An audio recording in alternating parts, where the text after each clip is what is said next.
The next day, I end up having to hunt around a bit at the start of lunch when I find that my usual vending machine near the dormitory buildings is sold out of my usual favorite canned coffee. The detour takes longer than I expected. Things have been so hectic lately that it takes some time for me to register why something smells different as I walk through the school gardens back to the cafeteria. The grass has been freshly mowed. The realization makes me pause and watch for a bit. The odd group of students chatting or playing around on the grass on a couple of teachers conversing in a path ahead make for a very idyllic scene. Or idyllic? Or idyllic? I don't know, whatever. Fortunately, a feeling of imminent dread starts creeping up on me after a while. The feeling that I'm not alone. Hey, Sal, is that you? No, shut up, Kenji. You fucking, I don't look forward to talking to Kenji, but then it turns around for me, so fucking hell. Yeah, it's me. I guess I should be happy it's him, and not, let's say, a slasher. Kenji begins talking as if he's having a conversation with someone other than me. Knew it. That haircut is unmistakable. No normal person would have a haircut like that. Then consciously I start touching the back of my head, and once I realize what I'm doing, I feel insulted. Yet, too surprised to even get indignant about it. Yeah, what are you doing here? I'm measuring the temperature. What? Winter's coming soon. It'll be too cold for women to go out and have their sex in their city-style power lunch. Okay. Followed by obstructive human wave formation walks in crowded urban areas. When this happens, man will be able to walk around the streets unfettered once again and reclaim what is his heritage. In order to prepare for that day, I've been eating nothing but pizzas for the past week to store energy. What? Motherfucker? Okay. That's what bears do. So? There's much we can learn from the bear. Oh, okay, cool. Kenji nods, empathetically agreeing with himself. Okay, so check this shit out. I was in town today. Buy milk. They had a new clerk, some hipster girl with a baseball cap with 2 hockey sticks on it. I'll call her hipster hockey baseball hat girl, okay?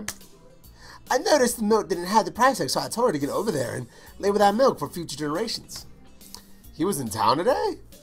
He must have cut his morning classes. I wanted to scold him, but I'm not a fucking moron, so I don't care about that. She told me not to bother her because she's a sick. We live in a society here. You can't just opt out of human interaction because you're sick. Do you know how much effort it takes for me to even get up in the morning? I still do though, and I get up in the morning to go down there and buy milk, not to have my vital question just pushed aside by some hipster doofus college girl who wears a hockey baseball cap to work indoors. Anyway, I was just trying to uphold the integrity of her products, a milk carton without a price tag. Well, what? When I see something like that, it just leads to questions, important questions, and it's her job to answer them, damn it. That's the problem with women. They have no sense of duty. I got diarrhea, a lot, but you don't see me complaining about it. I soldier on and do what I have to do anyway, because that's what being a man is all about. Even if you have diarrhea, you keep going for the dream for a better tomorrow. You know, frequent diarrhea is bad, so...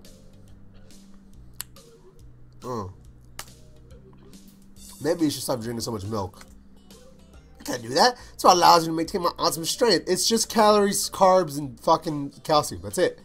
And in this world, a man's strength is the only thing that can't be beaten out of him by an increasingly pussy-whipped society. Alright, well, okay. I guess you have a point there. Fuck. That's why I walk around leaving open jars of olives everywhere. What? Sometimes to just show that I can't. What? What the fuck? Kenji, you're fucking... I know a whole alternative thinking group of people that could probably love you. You know, morons. Do you refrigerate after opening, or... What? Man, I don't know. It's not important. What?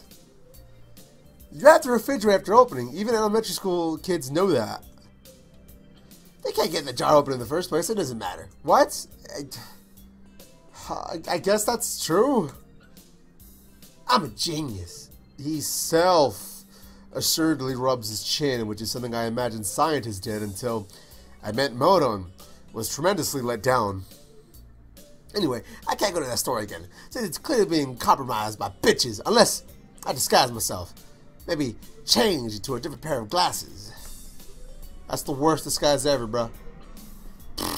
It's been working flawlessly all these years. I don't even need glasses to see. They're for a fact. Also, to protect my identity. I'm like Superman. Oh my god. There is somebody stupid enough to believe that works. That's the worst disguise ever. Once again. I'm telling you, when people see my school ID, they can't even recognize me. Really? Let me see it. I can't do that. I can't go around showing my ID to everyone. It was made long ago at a different time. I had hippie hair. What the fuck do you call what you have now? Regular hair? Well, I'm trying to imagine that. Kenji takes off his glasses. Whoa, whoa, whoa, what? Oh my god, bro! What the fuck? You look ugly as shit! He squints as soon as they're off his face, which makes him look even more tired than he already does. Of course, because he eats nothing but fucking pizza. You fucking weirdo. He was right. He looks very different. Kind of like he hasn't slept in years. Not different enough for it to be a good disguise, though. You need more sleep. Nah, you look so sad saying that. You look like you need it, dude. No way, these are just eyes my man was seeing things. A shaman's eyes. Terrible things that you can't imagine.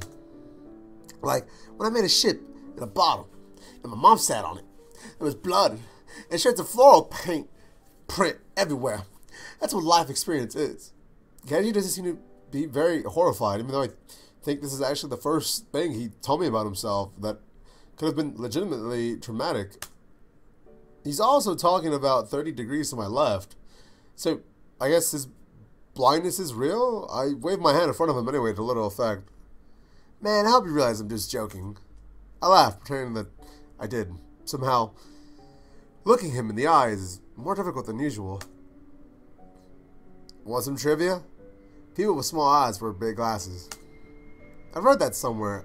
It's because it makes your eyes look less beady. Really? I didn't know that. He puts his glasses back on, and I feel oddly relieved. Relieved. For a moment until I remember that I still have to deal with him, glasses or not. Oh, anyway, this artist girl wanted to paint my portrait once, I think, and I had to talk to her for like 5 minutes before she started making any sense. Must have been Rin, I suppose. What did she look like? I don't know, a woman with sandals.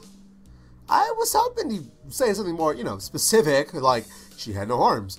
Rin does wear sandals, but I feel like the chance of there being another free-spirited female art student wearing sandals besides her is reasonably high, especially in Yamaku. I was thinking, sure, someday after I burn all documentation that exists, why? It might be okay to leave a portrait behind so that people can look at it and remember the savior of mankind. They'll need it tomorrow, the statue. Then I thought about it some more, and I had to turn it down. It was tempting, but she wanted it for some school thing, and it would be displayed. People would ask who I was, and only I haven't said society yet, so it would be pointless, and if someone recognized me, I have to explain myself. That's already a chain of events that I don't want to deal with. I don't want to get mixed up with some weird situation. Shit like that always happens. Sticking out is a surefire way to get put on a list. That's why I make such a careful effort to blend with people in my daily life until I can make my own move. Sure, I guess. What list?